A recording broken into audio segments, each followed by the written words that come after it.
करायचं स्मरण. गुरुर्ब्रह्मा गुरुर्विष्णू गुरुर्देहो महेश्वरः श्री सद्गुरु साक्षात परब्रह्म तस्मै श्री सद्गुरुवे नमः. जय जय रघुवीर समर्थ. जय जय रघुवीर समर्थ. श्रीमद श्रीदासबोध दशक 15वा आत्मदशक. समास चौथा. शाश्वत ब्रह्म निरूपन्ना. श्रीराम समर्थ. पृथ्वीपासून झाली झाडे, झाडापासून होती लाकडे, लाकडे भस्मोन पुढे पृथ्वीच होय. जय जय रघुवीर समर्थ. जय सद्गुरू. श्री समर्थ कृपेने उत्तमाची सुरुवातच आपल्याला प्रार्थनेने करून दिली. प्रत्येक वेळेला प्रार्थना का म्हणावी लागते? कारण आपलं मन हा चंचल आहे. त्या चंचल मनाला प्रत्यक्ष स्थिरावर आणण्यासाठी आपल्याला प्रार्थना म्हणावी लागते. कारण प्रत्यक्षात 3 देवांचं स्मरण. बघा आजचा समाजसुद्धा उत्तमाचा आहे. कारण या ग्रंथामध्ये जे मत मांडलेलं आहे खुद्द भगवंताचं वचन आहे, खुद्द भगवंताचं मत आहे. आणि या बोधातून प्रत्यक्षात श्री सदस्य दास घडला पाहिजे यासाठी प्रत्यक्षात दशक 15वा आत्मदशक.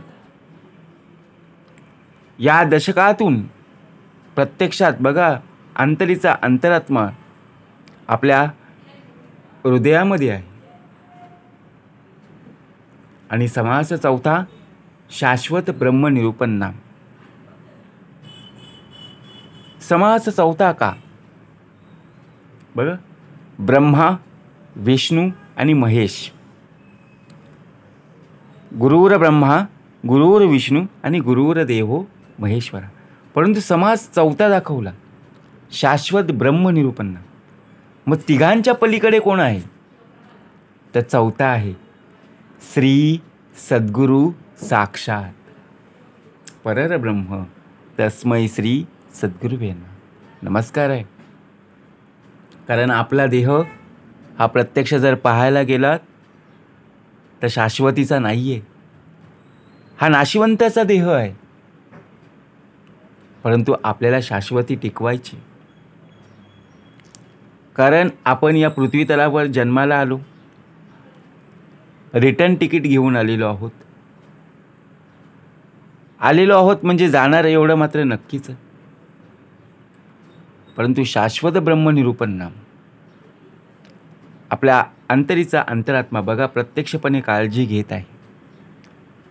शेवटच्या श्वासापर्यंत तो आपली सेवा करीत आहे. म्हणून करायचं स्मरण. श्रीराम समर्थ. पृथ्वीपासून झाली झाडे, झाडांपासून होती लाकडे, लाकडे भस्मोन पुढे पृथ्वीच होय. जय जय रघुवीर समर्थ. पृथ्वीपासून झाली झाडे. या पृथ्वी तलावर मनुष्य जन्म. प्रत्यक्षात खेचर, भूचर, वनचर, जलचर, उभयचर अनेक प्रकारचे जीवजंतू, कीटक, पक्षी, पशु 84 लक्ष योनी. बघा प्रत्यक्षात जन्माला यायच्या अगोदर परमेश्वरांनी प्रथमतः निसर्ग ज्याप्रमाणे सृष्टी निर्माण केली आणि त्या पृथ्वीपासून झाली झाडे.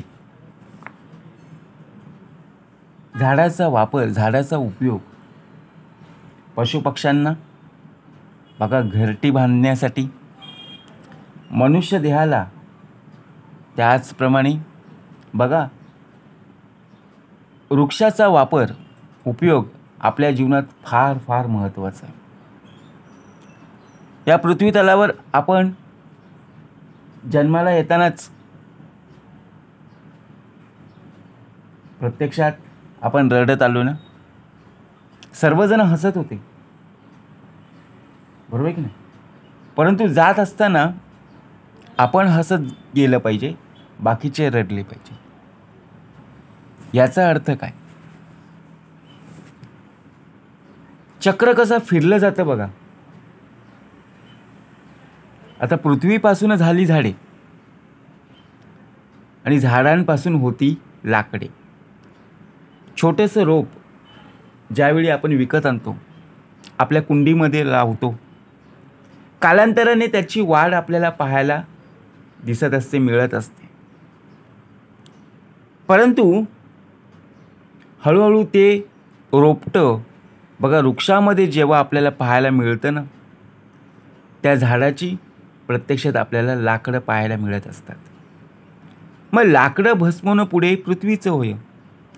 मग ती लाकडं बघा प्रत्यक्षात त्याचा वापर आपण जेवण बनवण्यासाठी चुलीमध्ये किंवा बघा शेवटच्या क्षणाला सुद्धा आपला देह ज्यावेळी निघून जातो त्यावेळी सुद्धा लाकडाचाच वापर केला जातो ना. मग लाकडाचा वापर उपयोग घरामध्ये फर्निचर असू दे बनवण्यासाठी बघा टेबल खुर्ची बनवण्यासाठी उपयोग केला जातो की नाही. मग लाकडे भस्मोन पुढे पृथ्वीचं होय. ती लाकडं पुढे जळून भस्म होतात म्हणजे परत शेवटी मातीच ना. मग तसाच आपला देह आहे. या पृथ्वी तलावर आपला देह हा शेवटी मातीच होणार आहे. परंतु त्याच मातीतून बघा प्रत्यक्षात अंकुर फुटले जातात. पृथ्वीपासून वेल होती, नाना जिनस फापावती, वाळून कुजन मागुती, पृथ्वीच होय. पृथ्वीपासून वेली बनतात. बघा ज्याप्रमाणे एखाद्या झाडाला मूळ आपल्याला पाहायला मिळत नाही, त्या वृक्षाचं मूळ आपल्याला फांद्या पाहायला मिळतात, वेली पाहायला मिळत असतात, फळं पाहायला मिळत असतात, फुलं पाहायला मिळत असतात. नाना प्रकारे फळाफुळांनी बघा विस्तार पावलेल्या पाहायला मिळतात. आणि त्यावेळी पुढे वाळून अथवा कुजून त्यांची शेवटी मातीच होती ना. आपल्या घरामध्ये आपण एखादी वेल बघा ज्यावेळी आपल्याला कुंडीमध्ये पाहायला मिळते, जर आपण 10-15 दिवस बाहेर गेलो बघा कुठे गावाला जायचं असेल किंवा आपण एखादी सहल किंवा पिकनिकमध्ये आपण ज्यावेळी किंवा प्रवासाला आपण निघालेलो आहोत, 10-15 दिवसांची सुट्टी आहे म्हणून आपण काय केलं, सर्वजण आपण बरोबर की नाही ज्यावेळी गेलो त्यावेळी बघा 15 दिवसानंतर आलेलं ते रोप पूर्णपणे सुकून गेलं होतं. कारण का त्या रोपांना पाणी मिळाले नाही, खिडकी बंद असल्यामुळे बघा सूर्यप्रकाश मिळालेला नाही. मग शेवटी काय झालं बरोबर की नाही, मग शेवटी मातीच झाली ना. ते रोप सुकून सुकून बघा प्रत्यक्षपणे वाळलं आणि त्याची शेवटी माती झाली. म्हणून पृथ्वीपासून वेल होती, नाना जिनस फापा होती, वाळून कुजून मागोती, पृथ्वीच होय. नाना धान्याची नाना अन्ने, मनुष्य करती भोजने, नाना विष्टा नाना वमने, पृथ्वीच होय. नाना प्रकारच्या धान्यांपासून अन्नाचे नाना प्रकार तयार करून मनुष्य देह भोजन करत असतो. आता विचार करा, गहू असेल, तांदूळ असेल, बाजरी असेल, ज्वारी असेल, नाचणी असेल, अनेक प्रकारचे बघा पदार्थ पाहायला मिळत असतात. आता प्रत्येकाचे आपण वेगवेगळे पदार्थ तयार करत असतो, जशी आपल्या तोंडाला चव येईल तशी, बरोबर की नाही. नाचणीच्या बघा पिठाची आपण भाकरी पण बनवू शकतो, ज्वारीच्या पिठाची भाकरी बनवू शकतो, परत बाजरीच्या पिठाची भाकरी, गहू तांदूळ भाकरी बनवू शकतो. अनेक प्रकारे बघा पोळीसुद्धा बनवू शकतो. कारण का जशी चव लागेल तशी ना, बरोबर की नाही. गव्हाच्या पिठामध्ये साखर टाकली की बघा लगेच गुळगुळे तयार आपण करू शकतो. म्हणजेच का नाना प्रकारच्या धान्यांपासून अन्नाचे सुद्धा नाना प्रकार तयार करता येतात. आता बाजारामध्ये गेला, मार्केटमध्ये आपण ज्यावेळी जातो, दुकानामध्ये अनेक प्रकारचे पदार्थ पाहायला मिळतात. आपण जे कधी पाहिलंसुद्धा नव्हतं ते सुद्धा पाहायला मिळत असतं. मग शेवटी आपण त्यांची चव ही नक्कीच घेत असतो ना. मग शेवटी अन्नाची विष्ठा अथवा ओघ बनते म्हणजे मातीच होते. आता आपण जे खाल्लेलं आहे बघा, आपल्याला जी आवड निवड आहे, आपली जी इच्छा आहे ते आपण खात असतो, परंतु ते पोटातल्या पोटातच राहतं का? नाही ना. कितीही काही खाल्लं तरी शेवटी विष्ठा होणारच आहे आणि विष्ठा झाल्यानंतर शेवटी त्यांची मातीच होणार आहे. किंवा बघा, एखाद्या वेळी आपल्याला काही पचलं नाही तर शेवटी ओकारी होते, बरोबर की नाही? आणि उलटी झाल्यानंतर शेवटी मातीच होते ना. म्हणून समर्थ म्हणाले, नाना विष्ठा नाना वमने पृथ्वीच होय. नाना पक्षादिकी भक्षिले तरी पुढे तैसेची झाले, वाळून भस्म होऊन गेले पुन्हा पृथ्वी. अथवा ती धान्य, फळं, पानं, फुलं पशुपक्षादी भक्षण करत असतात, त्यांचेही पुढं तसंच विष्ठादी होते किंवा वाळून अथवा जळून भस्म वेगळं होते, म्हणजे परत मातीच ना. आता पशुपक्षी आहेत, एखाद्या झाडावर बघा फळं फुलं पाहायला मिळतात. मग ती काही पशु असतील, काही पक्षी असतील, त्या फळाला बघा चोच मारतात आणि प्रत्यक्षपणे ते खात असतात. परंतु काही फळं बघा जमिनीवर पडतात आणि शेवटी त्यांची मातीच होते ना. काही पानं बघा पाहायला मिळतात ना, झाडावर असतात तेव्हा ती ताजीतवानी पाहायला मिळतात, परंतु झाडांपासून ती वेगळी होतात. एखादं पान गळून पडलं, मग ते पान बघा हिरवगार असलेलं पान सुकतं, मग ते वाळलेल्या अवस्थेत आपल्याला पाहायला मिळतं आणि शेवटी त्याची मातीच होते, बरोबर की नाही? मनुष्य मरताच ऐका, क्रिमी भस्म का मृत्तिका, ऐशा काया पडती अनेका पुढे पृथ्वी. माणसं मेली की त्यांच्या प्रेतास कृमी भक्षण करत असतात. कृमी म्हणजे कीटक, किडे. जाळल्याने ते भस्म होतात अथवा पुरलं तर मातीच होतं. अशा प्रकारे अनेक शरीरांची शेवटी मातीच होती. बघा का भाग द्यावा लागला. आपण जातो की नाही, बरोबर की नाही? एखादा मनुष्य देह बघा, ज्यावेळी त्याचा शेवटचा दिवस, परंतु त्यावेळी त्यांच्या प्रेतामध्ये कृमी भक्षण करत असतात. अनेक प्रकारचे किडे पाहायला मिळत असतात. आपल्याला ऐकूनच वाईट वाटतं, बेकार वाटतं, परंतु सत्य परिस्थिती आहे. जाळल्याने भस्म होतात. आपण स्मशानभूमीवर पाहतो, का भाग द्यावा लागला?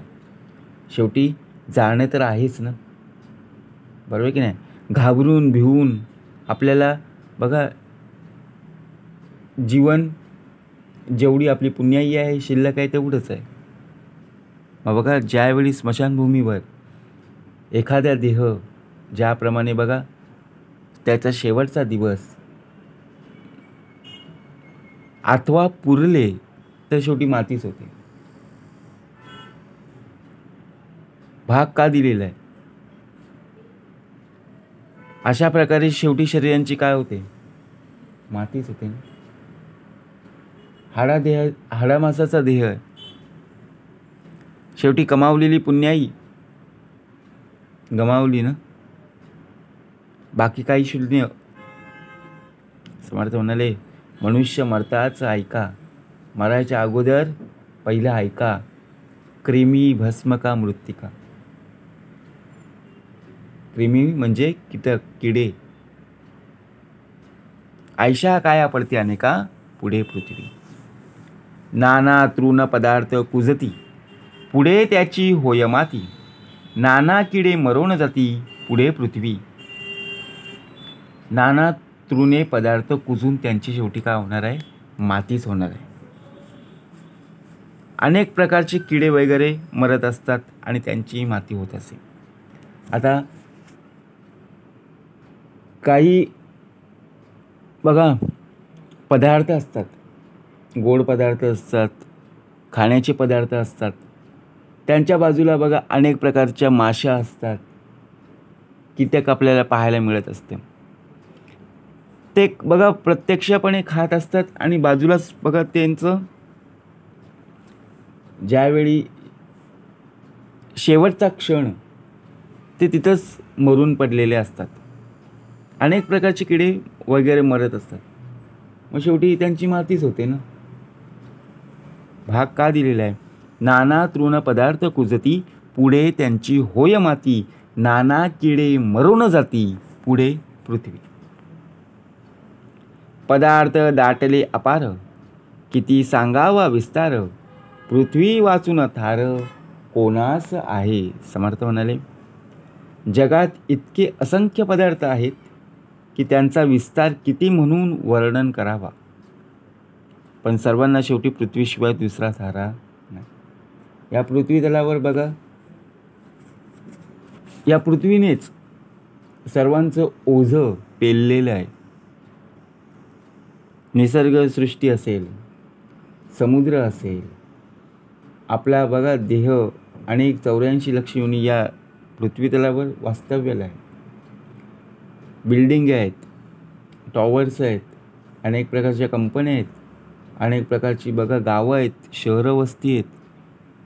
मग कितीतरी बघा प्रत्यक्ष या पृथ्वीने जे ओझं पेललेलं असताना भाग का द्यावा लागला? किती त्याचं वर्णन करायचं? त्यांचा विस्तार तरी किती असेल? समर्थ म्हणाले, झाड पाले आणि तृण, म्हणजे झाड पाला आणि तृण. झाडे पालापाचोळा आणि गवत वगैरे. पशु पक्षिता होते सेन, खात मूत भस्म मिळून पुन्हा पृथ्वी. आता गाय, म्हैस, बैल बघा प्रत्यक्षपणे आपण पाहतो. झाडांची पानं, पाळपाचोळा, गवत पशु काय करत असतात? भक्षण करत असतात. त्यांचे शेवटी काय होतं? शेण होतं ना. जशी आपली विष्ठा बघा प्रत्यक्षपणे आपण जे खात असतो त्याची विष्ठा होते. पशु जे खात असतात त्यांचं बघा प्रत्यक्षपणे शेण तयार होतं आणि त्यांचं शेवटी खत होत असतं. त्यांचे मूत्र, भस्म आधी काहीच झालं तरी शेवटी मातीमध्येच ना. भाग का द्यावा लागला? समर्थ म्हणाले, झाड पाले आणि तृण, पशु पक्षिता होते सेन, खान मूत बघा भस्म मिळून पुन्हा पृथ्वी. उत्पत्ती स्थिती संवारते, ते पृथ्वीस मिळून जाते. जितुके होते आणि जाते पुन्हा पृथ्वी. ज्याचा ज्याचा उत्पत्ती स्थिती आणि संहार होत असतो ते सर्व शेवटी पृथ्वीतच मिसळून जात असते. जितके उपजले आणि नाश पावते त्याची पुन्हा मातीच होते. आता विचार करा, असा कोणीही नाही आहे या पृथ्वी तलावर. जो जन्माला आलेला आहे त्याचा मृत्यू नाही आहे असं कोणीच नाही आहे. कारण भाग का द्यावा लागला? शाश्वत ब्रह्म, बरोबर की नाचा समाजसुद्धा उत्तमच आहे. आपण सर्व नाशिवंत आहोत, बरोबर की नाही. जे जे आपल्यासमोर आहेत त्यांची शेवटी काय होणार आहे? मातीच होणार आहे. म्हणजे आपण चांगलं कार्य केलं की आपलं सोनं घडेल? नाही आहे, मातीच घडणार आहे. म्हणून समर्थ म्हणाले, उत्पत्ती स्थिती संहार होते. ज्याचा ज्याचा उत्पत्ती स्थिती आणि संहार होतो. जन्माला आलो, आयुष्य जगलं आणि शेवटी बघा, बरोबर की नाही, उत्पत्ती स्थिती आणि संहार आणि सर्व शेवटी मातीमध्ये मिसळून जात असतं. नाना बीजांची या राशी, विरढोनी लागती गगनासी.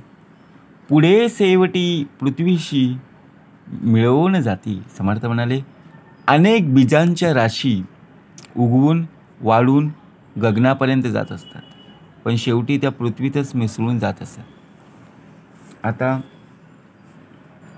काही झाडं असतात, आपण शेतामध्ये अनेक रोप लावत असतो, परंतु जे जे पीक लावलेलं आहे, जसे आपण बीज पेरलेलं आहे, तसं त्या प्रकारे आपल्याला पाहायला मिळत असतं. मग आपण काय विचार करू, नाना बीजांची या राशी विरढोनी लागती गगनासी. काही झाडं बघा प्रत्यक्षात आपल्याला रस्त्यावर पाहायला मिळत असतात. त्यांना कोण कधी केव्हा पाणी टाकत नाही, तरीसुद्धा त्यांची वाढ ही उत्तमाची होत असते. आणि आपण आपल्या घरामध्ये ज्यावेळी पाणी देत असतो, त्यावेळी ती रोपं बघा प्रत्यक्षपणे सुकलेली आपल्याला पाहायला मिळत असतात. समर्थ म्हणाले, पुढे शेवटी पृथ्वीसी मिळून जाते. लोक नाना धातू पुरिती, बहुता दिवसा होय माती. सुवर्णपाषाणाची गती तैसीच आहे. लोक नाना धातू, सोनं चांदी इत्यादी पुरून ठेवत असतात, पण दीर्घ काळानंतर त्यांची शेवटी मातीच होणार आहे. सुवर्ण असो वा पाषाण, सर्वांची तीच गती होणार आहे. ज्यावेळी बघा प्रत्यक्षात छत्रपती शिवाजीराजांनी संत तुकारामांना नजराणा पाठवला होता, आपल्याला एवढं तरी ज्ञात असेल नक्कीच ना. परंतु संतांची शिकवण बघा, जे काही आहे सोनं चांदी असेल ते मृत्तिके समान आहे, हे नाशिवंत आहे, याचा आपल्याला काहीच उपयोग नाही. म्हणजे प्रत्यक्षात जर पाहायला गेलो, आपल्या गळ्यामध्ये बघा चेन असेल, हातामध्ये ब्रेसलेट असेल, बोटामध्ये अंगठे असतील, ते आपण दाखवण्याचं काम करत असतो, बरोबर की नाही. शेवटी त्यांची मातीच होणार आहे. आपण जर विचार केला, सुवर्ण पाषाणाची गती, सुवर्ण असो किंवा पाषाण, सर्वांची तीच गती होणार आहे. मातीचे होते सुवर्ण आणि मृत्तिकेची होती पाषाण. महाअग्निसंगे भस्मन पृथ्वीच होय. आता मातीचे सुवर्ण होते, मातीचेच पाषाण होत असते. मोठ्या प्रलयाग्नीने त्याचं भस्म होतं, म्हणजे परत ते पृथ्वी सत्व बघा पाहायला मिळत असते. म्हणजे काय, मातीचे सुवर्ण होते आणि मातीचेच पाषाण पाहायला मिळत असते. एखादा एवढा मोठा दगड आपल्याला डोंगराळ भागामध्ये पाहायला मिळत असतं. आपण विचार करतो, अरे हा दगड इथे आला तरी कसा असेल, कोणी आणला असेल. परंतु प्रत्यक्षात निसर्गाची किमया आहे ना, बरोबर की नाही. मातीचे होते सुवर्ण, माती आहे, अनेक प्रकारची माती आपल्याला पाहायला मिळत असते. परंतु त्या मातीमध्ये ज्या ज्या वेळेला आपण बघा मातीचे अनेक पदार्थ, अनेक वस्तू तयार करत असतो, त्या त्या वेळेला त्या वस्तू बघा प्रत्यक्षात जर पाहायला गेलं तर मातीची किंमत आपल्याला पाहायला मिळणार नाही. परंतु मातीपासून बनवलेल्या वस्तू आहेत, त्या वस्तूंची किंमत आपल्याला मोजावी लागत असते. सुवर्णाचे जर होते, जर शेवटी कुजून जाते. रस होऊन वितुळते पुन्हा पृथ्वी. सुवर्णापासून जर तयार होत असेल, पण शेवटी ते कुजूनच जाणार आहे ना. अग्नीने वितळून रस बनून परत पृथ्वी तत्वातच रूपांतर होणार आहे. नाना जळासी गंधी सुटे, तेथे पृथ्वीचे रूप प्रगटे. दिवसेंदिवस जळ आटे पुन्हा पृथ्वी. बघा प्रत्यक्षात नाना प्रकारचा गंध येत असतो, तो गंध म्हणजे पृथ्वीचेच रूप प्रगट होत असते. ते रस कठीण बनले की परत त्यांची पृथ्वी तयार होते. बघा भाग का दिलेला आहे, मागच्या ओळीमध्ये एक राहून गेलं. पृथ्वीपासून धातू निपजती, अग्निसंगे रस होती, तया रसाची होय जगती कठीण रूपे. पृथ्वीपासून सर्व धातू निपजतात. अग्नीच्या संपर्काने त्या रसरूप होतात. ते रस कठीण म्हणले की परत त्यांची पृथ्वीच होत असते. अनेक प्रकारचे आपण बघा धातू पाहत होतो की नाही? नक्की. परंतु सर्व हे पृथ्वीपासूनच निर्माण झालेलं आहे. परंतु ते जेव्हा अग्नीच्या संपर्कात जातात तेव्हा त्याचं रस बनत असतं. नाना जळासी गंधी सुटे, तेथे पृथ्वीचे रूप प्रगटे. दिवसेंदिवस जळ आटे, पुढे पृथ्वी. आपण रस्त्यातून जेव्हा आपण जात असतो त्यावेळी अनेक प्रकारचा गंध, अनेक प्रकारची सुगंध दुर्गंध येत असतात. परंतु पृथ्वीचेच रूप प्रगट होत असते. जसे दिवस जातील तसे जल बघा, प्रत्यक्ष पाणी हळूहळू आटलेलं पाहायला मिळत असतं. आता पूर्वीच्या काळी आपली घरं कसे असायची? कुडाची घरं, मातीची घरं, कौलारू घरं अशीच पाहायला मिळायची ना. परंतु आता मोठमोठी टॉवर बघा, बिल्डिंग आपल्याला पाहायला मिळतात. त्यावेळी असणारं समुद्र असेल, नदी असेल, तलाव असेल, एक एक काय करायला लागले आता? बुजवायला लागले ना. म्हणजे पाणी काय होत गेलं? कमी होत गेलं. पत्रे पुष्पे फळे वाहती, नाना जीव बघा प्रत्यक्षपणे खाऊन जाती. ते जीव मरता जगती नेमस्त होय.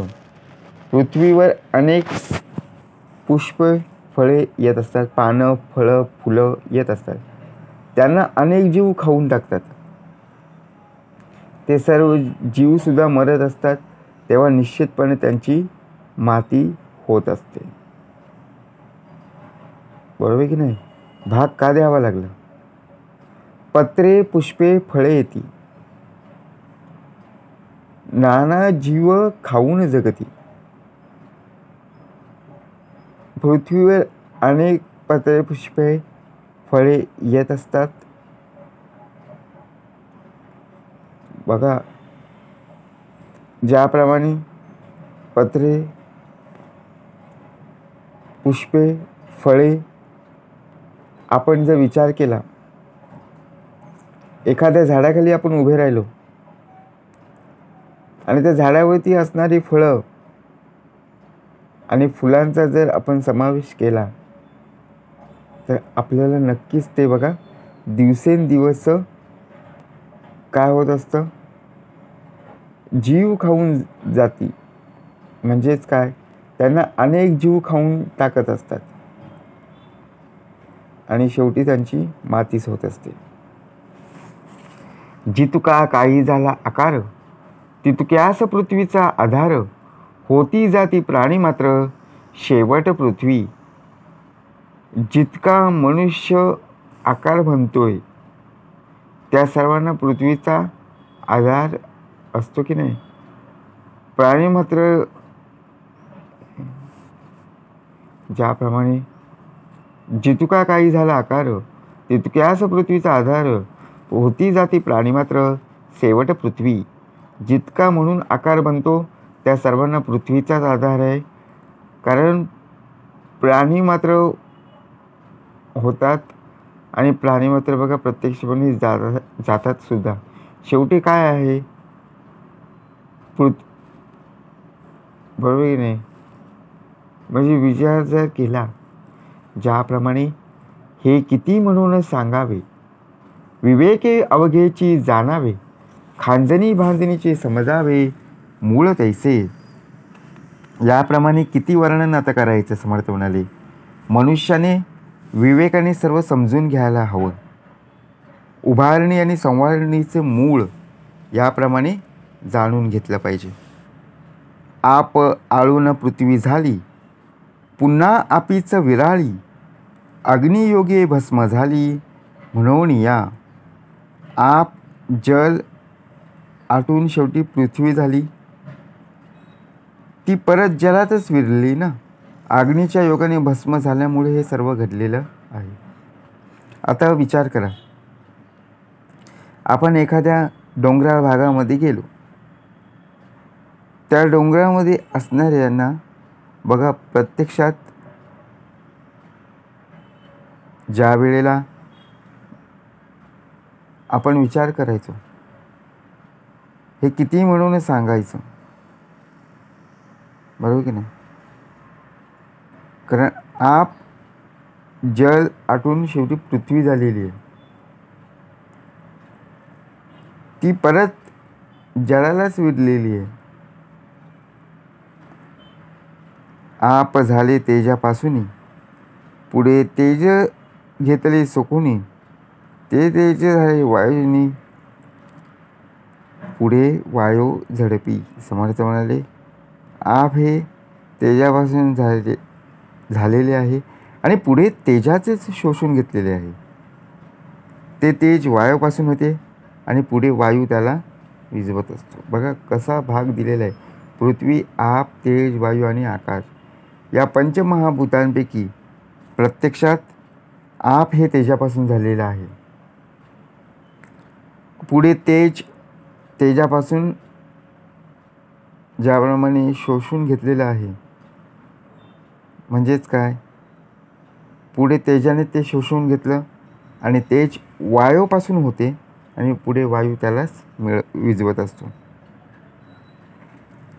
वायू गगनी निर्माण झाला, पुढे गगनीचा विराला, ऐसे खांजणी भांजणीला बरे पहा.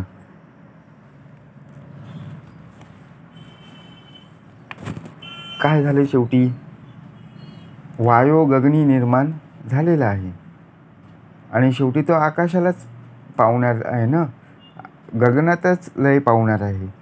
याप्रमाणे खांजणी भांजणी म्हणजे काय, उभारणे आणि संवारणी प्रत्यक्षपणे आपण जाणून घेतलं पाहिजे. जे जे जेथे निर्माण होते तेथे त्या जाते, येण्याची रीती पंचमहाभूते नाश पावती. समर्थ म्हणाले, जे जे तत्व जेथे निर्माण झालेलं आहे तेथेच ते लय पावणार आहे. आता विचार करा, अनेक सृष्टी आहेत.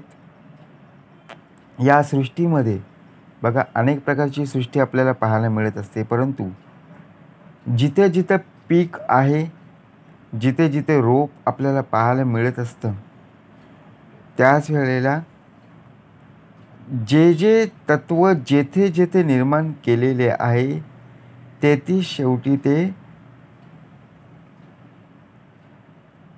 बघा लय पावणार आहेत. म्हणजे आता महाभूत जशी बघा, पृथ्वी, आप, तेज, वायू आणि आकाश ही पंचमहाभूत आहेत, परंतु जेथे तत्व निर्माण होते तीच पंचमहाभूत शेवटी आपला खेळ करत असतात. म्हणजेच काय, भूत म्हणजे निर्माण झाले, पुन्हा मागुते निमाले, पुढे शाश्वत उरले परब्रह्मते. भूत म्हणजे निर्माण झाले. आता आपल्या आयुष्यामध्ये अज्ञान पसरलेलं आहे, अंधश्रद्धा आपल्या देहामध्ये. तर आपल्याला जर कोणी सांगितलं तर आपण लगेच विश्वास ठेवू, कारण का इकडे ती व्यक्ती गेलेली आहे. परंतु ज्याप्रमाणे बघा भाग कसा दिलेला आहे, भूत म्हणजे जे निर्माण झालेलं आहे, पुन्हा मागून लय पावलेलं आपल्याला पाहायला मिळत असतं. पुढे परब्रह्म जो कळेना, जो जन्मापासून चुकेना, चत्वारखानी जीवनाना होणे घडे. त्या परब्रह्माचं ज्ञान जोपर्यंत होत नाही तोपर्यंत जन्म मरण चुकणार नाहीये. जडाचे मूळ ते चंचळ, चंचळाचे मूळ ते निश्चळ, निश्चळाचे नाही मूळ बरे पहा. विचार जर आपण केला, बघा भाग का दिलेला आहे, जडाचे मूळ ते चंचळ,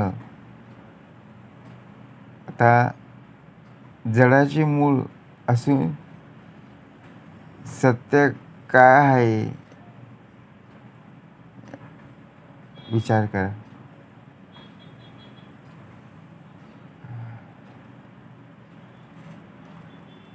बघा प्रत्यक्षात भाग का दिलेला आहे. थांबवला, आपल्याला सुद्धा थांबवलं गेलं.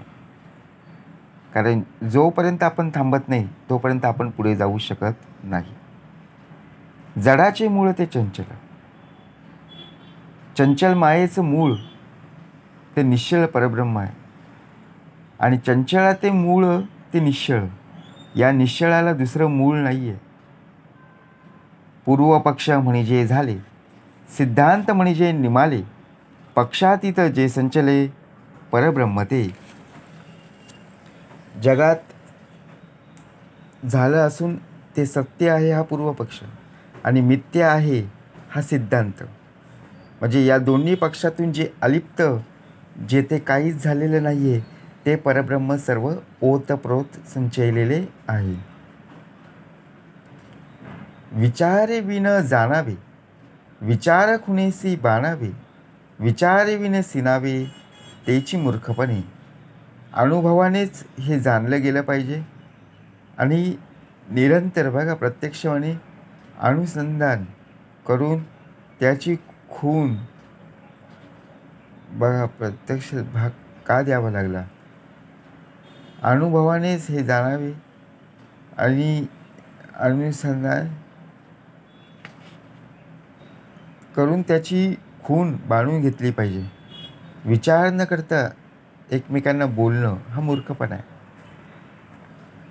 ज्ञानी भिडेने दडपला, निश्चळ परब्रह्म कैचे त्याला, उगाच करीतो गलबला मायेमध्ये. समर्थ म्हणाले या समाजामध्ये आपल्याला जेवढं काही शिकवण दिलेली आहे ती आचरणात आणायची.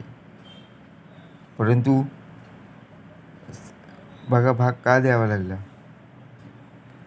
माया निशेष नासली, पुढे स्थिती कैसी झाली, विचारे विन सिनावे, त्याची मूर्खपणा. आता अनुभवानेच हे जाणलं पाहिजे. निरंतर अनुसंधान करून त्याची खूण बांधून घेतली पाहिजे आणि विचार न करता शिणत राहावे.